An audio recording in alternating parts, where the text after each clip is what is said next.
Hello, everyone. Welcome to a brand new episode of Angkor Baby. Um, I wanted to share with these um, episodes, shine some light on some fellow Cambodians and introduce you to them as they make a better tomorrow for all of us. But for this week, I had a little bit of technical difficulties, so that's no biggie. We'll power through them. Um, and thanks for hanging on 5 minutes later. I guess for like such episodes like this, I would um like to raise funds and followers for my fellow Cambodian folks during this time of quarantine. Gives us something to do. But for this episode, I'm gonna do something different. I'm gonna share some stories of uh, uh, a new story of like my trips to Cambodia, and I've been there 3 times. The first time, I think it was 1993. I was like 9 years old. Yeah, 9 years old. Wait, not 9 years old. I'd say like 11. I don't know. I'm bad with math. I'm like the reverse Asian stereotype when it comes to these things. Um, so I went there with my family. It was just my parents and my sister, and we were kids and stuff. And it was a interesting trip because I think it was in the summertime, uh, or maybe the spring. But all I remember was like I was in fifth grade, and my parents or my teachers gave me a stack of homework to do on the plane, and it was tough math. Like, why would they put like me through that? I am horrible at math. I think that's where my hate for math came from. Bad at fractions and stuff like that. But um, anywho, the trip was long. I remembered, and we went to Denver. I remember getting shots first. You have to get shots, and gosh, they were a pain in the butt. Like literally a pain in the butt, because like they inject you right in the butt, not in the butthole, but like the butt cheek. So to not get like food sickness and stuff like that. And I was like a really scrawny kid, going with them to Cambodia, and we flew it from Denver to LAX, and then I believe we went to Tokyo, and then we flew down to Malaysia, if I'm not mistaken. And then we flew up to Cambodia, and we have some. It might have been Singapore. I get those Asian island countries like they're next to each other. It was a long time ago. I think it was Kuala Lumpur. So it's Malaysia. Yes, if I can remember properly. It's been like I don't know years. I'm not gonna do the math again. 1993, 27. Forgive me. Anywho, so we go there, and it was like this spring, summertime, spring break. I don't know. I don't know why my parents decided to. I don't know why my parents told me to go there at that time, but uh,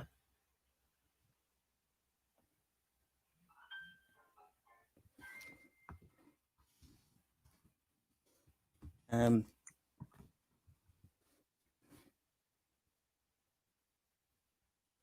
but anywho, my Instagram mailbox was blowing up. But I remember going there like the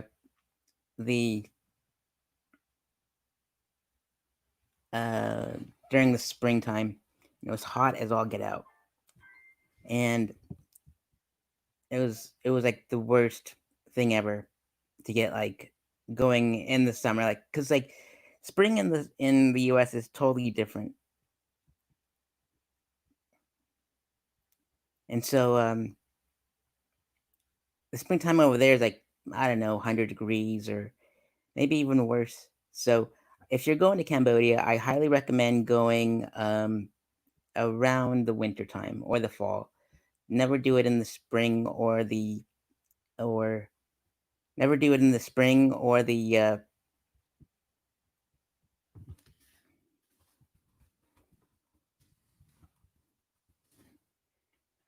never go there during the spring or something like that. But my special guest has arrived, I believe, since it gave me the the notification. So it's Paramang. How are you? Hey, Sabay. How's it going, Sir? Saksabay. Jimripsu. I was Yeah, Jim telling some Too. while I was waiting for you, I was telling some Cambodia stories, but since you're here, I'm glad you're here. Um so before we begin, Badambang Bob, he is the mastermind of Cambodian cuisine. So how have you been? How's your Good. day? Great, man. Just before your interview, I went to drop off at a local Cambodian supermarket here in North Side Long Beach, and I dropped off a spicy bahok dip, mild tuk bahok, and also tuaco. So I just finished doing my restocking the shelves at a local Cambodian American successful market here out in Long Beach. Oh, awesome. How's the weather out there? Oh man, it's great. It's in the 80s, mid 80s. No clouds in the sky. Typical summer Southern California weather. Man, couldn't ask for anything better. Indeed, I miss it out there. I used to live in Sherman Oaks for like 3 years. Oh yeah, on Anaheim right there. It's like in the valley, like San Fernando Oh, okay, Valley. Sherman Oaks. I thought you meant Sherman Place. There is Oh, a street called Sherman Place right on near Peterson. So ah, in Long Beach. Okay, yeah, I know where Sherman. So it's in the valley. indeed. Yeah, My uncle and his mom lives out there, so we're not really like blood related, but you know how we always call each other boo or bong and stuff like that. So yeah, indeed. So I always used to go there with my parents out to Long Beach and hang out with them. So there's some good family out there. yeah. Yep. So tell me about your beginnings. What was your upbringing like and all that stuff? Man, just like a typical genocide story. I lost my dad when I was very very young. The Communist Party and took him, and they murdered him and being separated. So I don't really have a father figure. And my first father figure would be my grandfather when I was young at such a young age. And my grandmother, she sold a numbachok. It's a Cambodian like noodle dish, typical Cambodian authentic noodle dish. And I would help her, make it. I would help my grandfather would teach me all the different, country stuff to do, like, working the lakes, working the rice paddies, the river, catching fish, catching frogs, snails, and everything. My grandmother would, teach me how to make the noodles. My mom. So then the war came, and that was really a big challenge. I was at an age where they gather all us up and made us pick cow dung because we were too too small to even help out with chopping up the land out there, like the older people. And we survived that, barely, losing my dad and a lot of people in our village. In Batabong, we live in a little village called Don Teo. So that's our village in Kite, which is the province of Batabong. And then the Vietnamese overthrew the Khmer Rouge, and then basically we walked our way all the way to to um to the border of Thailand, because Batabong, we border Thailand. So it's a long walk through jungles and everything. With my mom, with my uncle, with my grandparents. But when we got to the border, my grandparents, they couldn't fathom the thought of losing their house. So they it was a difficult decision, and it was really sad, and I cried, and they went back home. And so the only person that came was myself and my mom that stayed at the refugee camp. Before it was being built, it was barely being built. There was nothing. We slept on the ground, and they made site one, which is Sakati Mui, and that's where we started, getting help from the UN. We started building our own stuff. So we stayed there almost like a year until we got sponsored here to Long Beach. Yeah, and I've been here ever since. And and it's a blessing. I guess you asked about my upbringing. I think because we didn't have anything, and we lost so much. So when you come to a country like America, we people are like, okay, why do these immigrants or these refugees care so much about the country they barely knew? Because because we didn't have a lot. So everything that we have is really really precious to us, and we feel so blessed for given the opportunity of freedom, of education, being able to talk to other friends, freedom of speech, freedom of the press, and we don't take it for granted. And then that's the reason why refugees and immigrants, we love this country so much versus people that been here for so long, Absolutely, yeah. So most that's where I started. indeed. What was like the like my parents tell me stories because I was born here and I didn't get to experience everything that you got to experience like that. And what was like growing up knowing that you had to learn a new language and a new school and in Long Beach? Yeah, it was a challenge. I started off at grade school and learning the ABCs, and I think literature wise, like learning the language was a little bit challenging. But mathematics, they were way behind because since you were like 3 or 4, you recited your multiplication table. Like adding number was just something that normal children would do in so many parts of the world. So when I came here, I was really behind in mathematics because it took so long until we learned multiplication at like fourth and fifth grade. So that really stunt out my growth in mathematics, because you ask anybody and my age and a little bit younger too, we recited our multiplication table. Something you had to do. It's just the norm, like you know mùi đong mùi pi dong pi mùi pi dong buôn mùi bảy dong from mùi, and then it was like this thing that you passed on, and then you were supposed to recite it, remember it.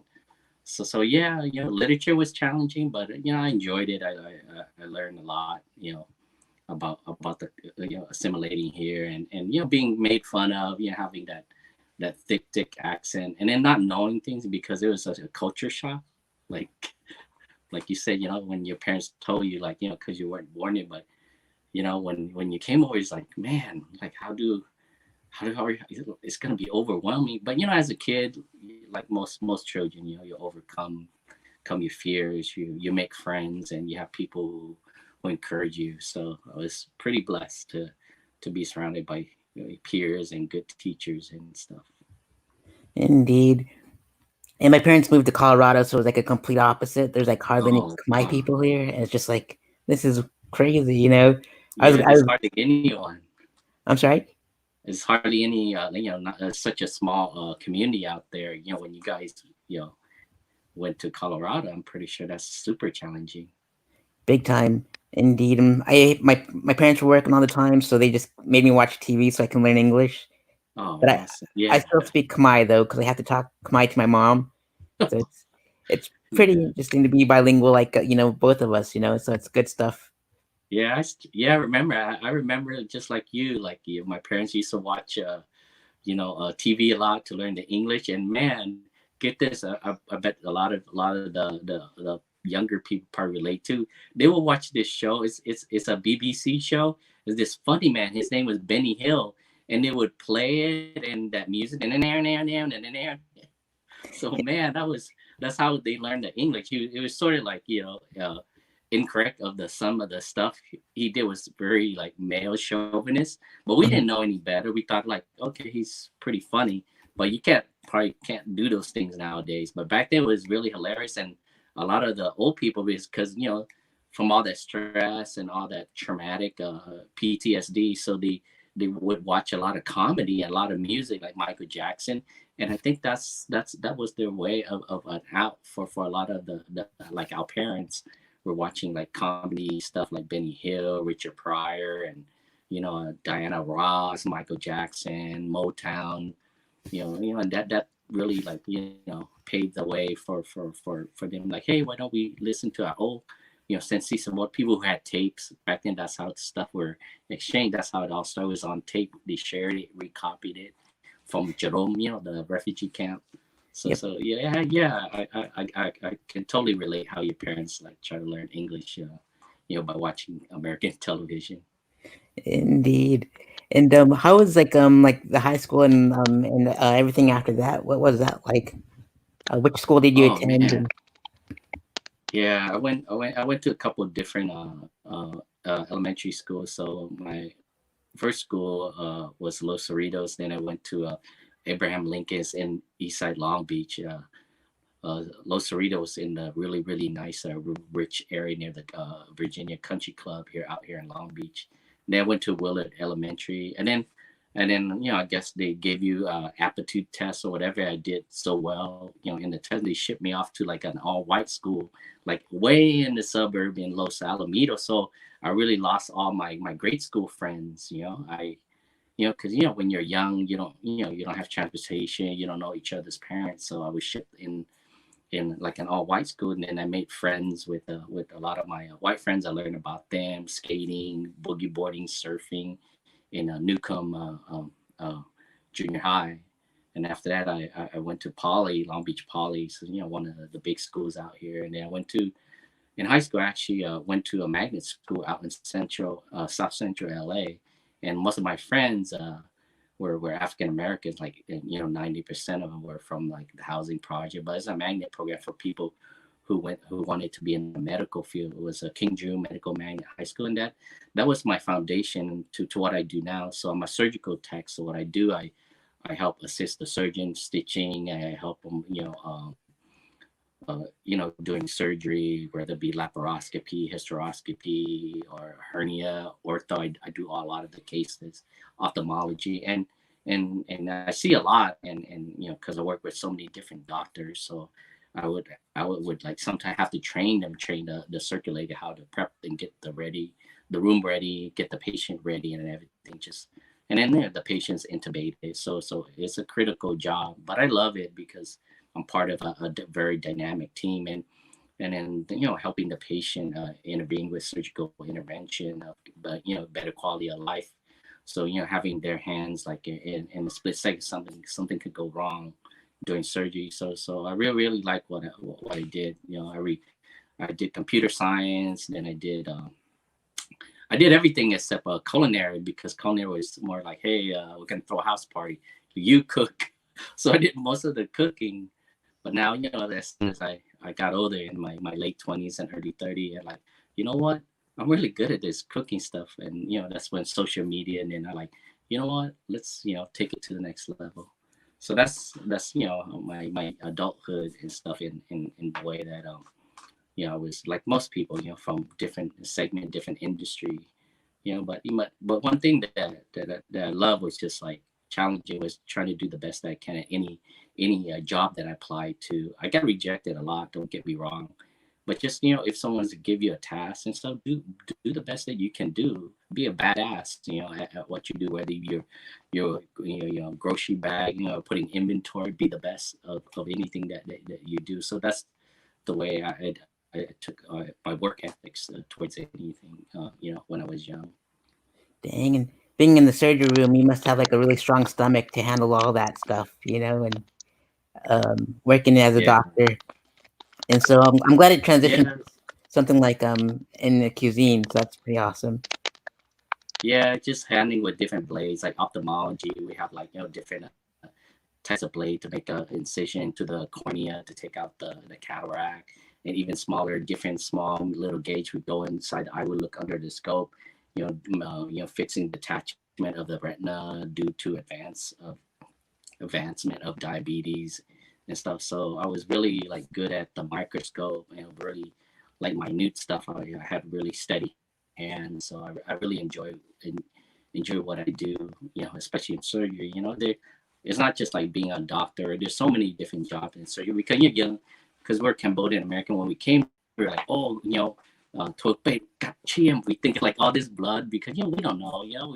We came here. Oh, and ching chim, like, of course, it's ching chim. If the patient's bleeding, you're in deep trouble.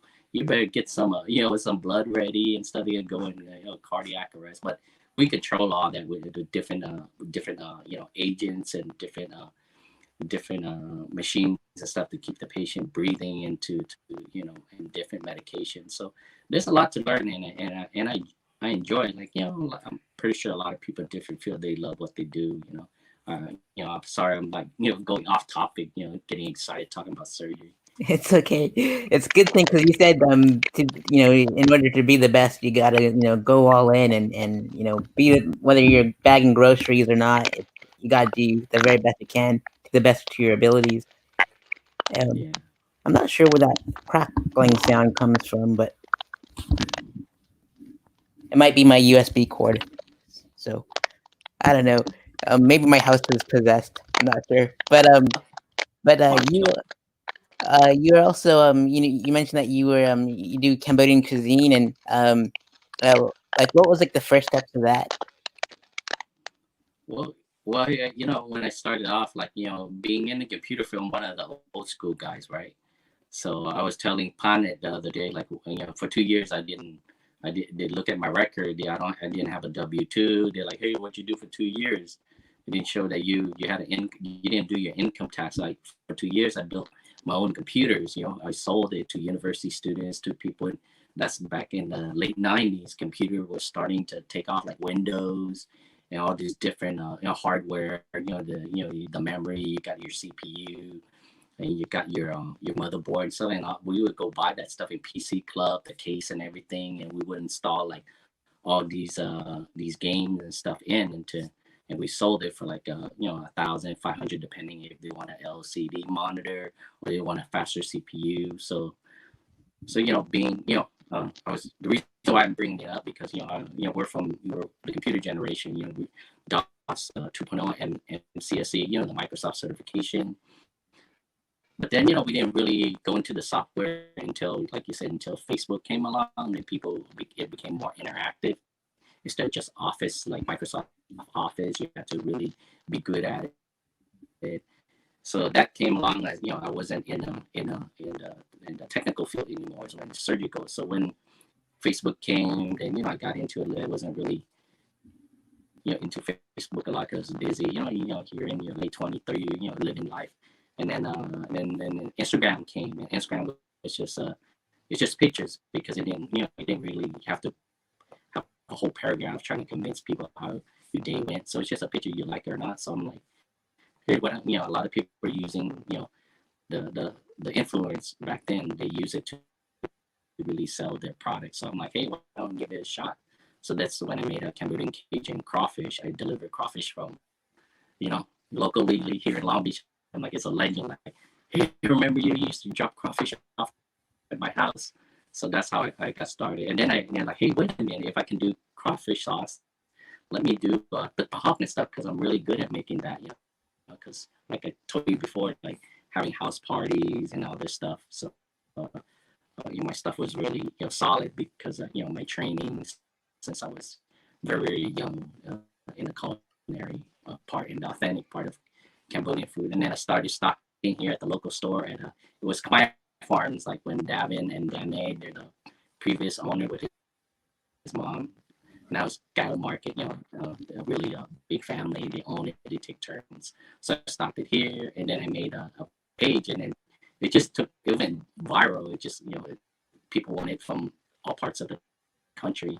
And then I'm like, hey, why don't I ship it? And that's when I start, jarring it up, and then start like learning how to package it. My wife helping me, my kids helping me. So it's not just me. So without my family, my wife, my children, I wouldn't be where I'm at. And more importantly, the fans. It wasn't for the fans, I wouldn't be doing what I'm doing. I mean, they bought the product, whether it be taco, beef jerky, gruyere, I mean, you name it, and it just sells itself. Nowadays I don't really have to advertise because such a huge fan base with Cambodian cuisine. So Indeed, and that's how it. what I noticed, like you ship it to like Hello Floy and Spring Roll Fever, and so they're always promoting your stuff. So they're quite great brand ambassadors for you. Um, let's see here, and also I love how like the labels are like very open and tell you exactly what's in there without any like unnatural ingredients. So, what made you pick like go that route where it's all natural ingredients? Yeah, just put the ingredients, let people know to keep it more authentic. Because I wanted to, people to know about Cambodian food because I felt like no one was really representing Cambodian food here in America.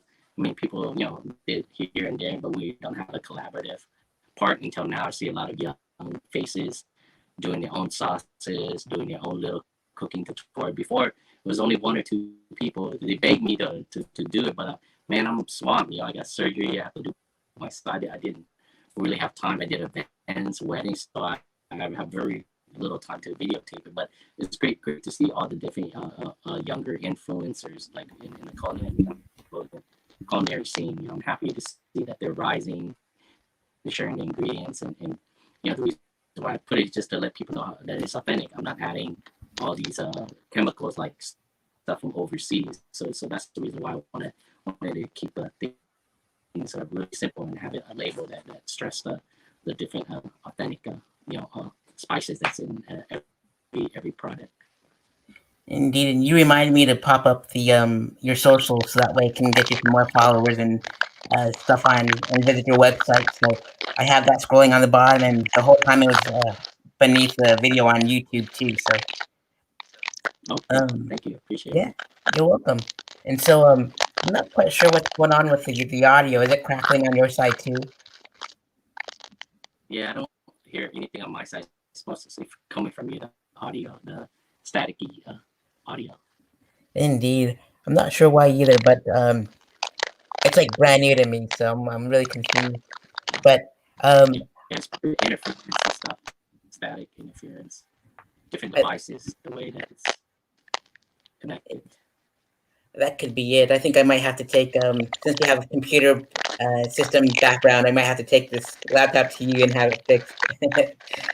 But is there any other final words you'd like to share to the audience? I think I'm not sure if we cover all the bases, but like other final notes you'd like to say, or um, I think Yes, static. I can't really pick up the last part of what you asked. let's see if I can.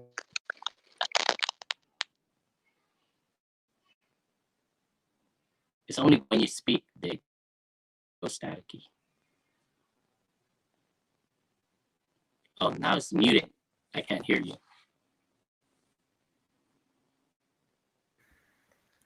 Okay, how Try about again. Yeah, it's still staticky. You can't unplug and plug it back in the audio or click it out. let's see. Click it on and off or something to reset it. Mm,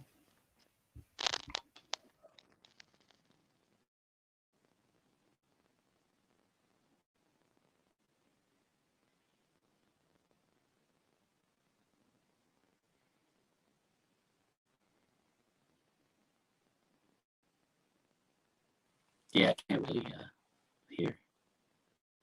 I don't hear anything. okay. Well, I think that might be a sign then. But is there anything that I that we haven't covered that you'd like to share before we go off air?